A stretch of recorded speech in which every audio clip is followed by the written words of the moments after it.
where do you see the Rangers going in the Metro and the East if guys like you mentioned are able to kind of hit this year?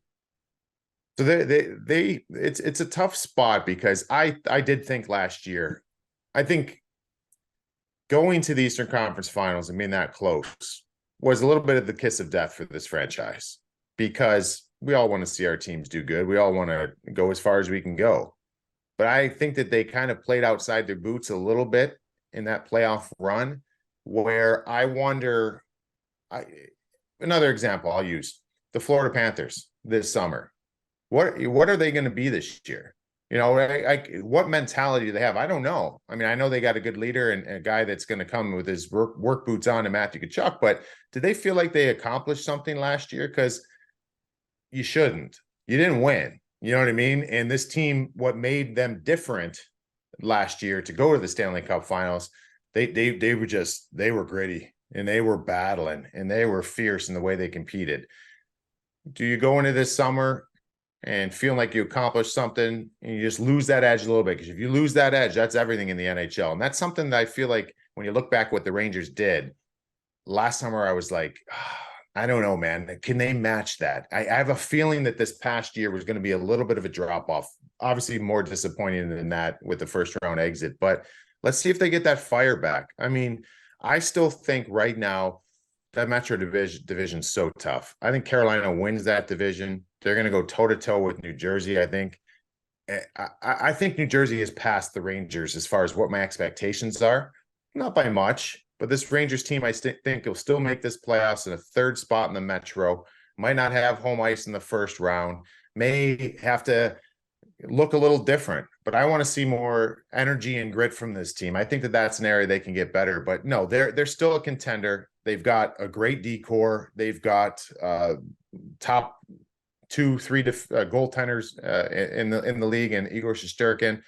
The forward group is very good, but all those question marks we talked about. I want to see this Chris Kreider have another level. Can he lead this team emotionally? Vinny Trocheck I thought was awesome. And can he continue to be a leader on this team? They're a contender. I just don't know if it's hard for me to say if they got better or not from this offseason, because that's all going to fall on those players that we mentioned if they could take the next step. Last time we spoke, you just mentioned the offense, but you really loved that Rangers defense. Your opinion changed at all in the last year? I mean, Keandre Miller had a really good year. Jacob Trouba, I felt, had a really underrated year. A lot of people are gonna throw shade at him, but whether it be the contract or whatnot. But I felt like he had a very, very good year last year, his first year as a captain. Yeah, he's always going to take some heat because of that contract, and people are going to say that that's a bad contract.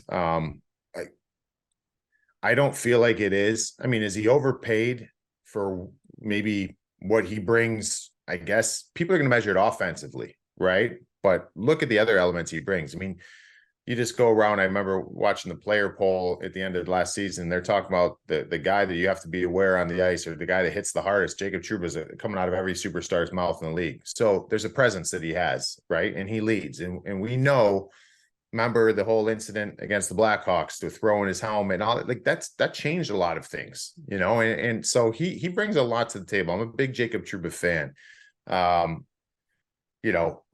Fox and Lindgren are a great duo. I'm very curious where Lindgren's future lies. I don't know. He's going to have to get paid. He's still fairly young, right? Like he's going to get paid. And Keandre, the more consistency he gets, I love him.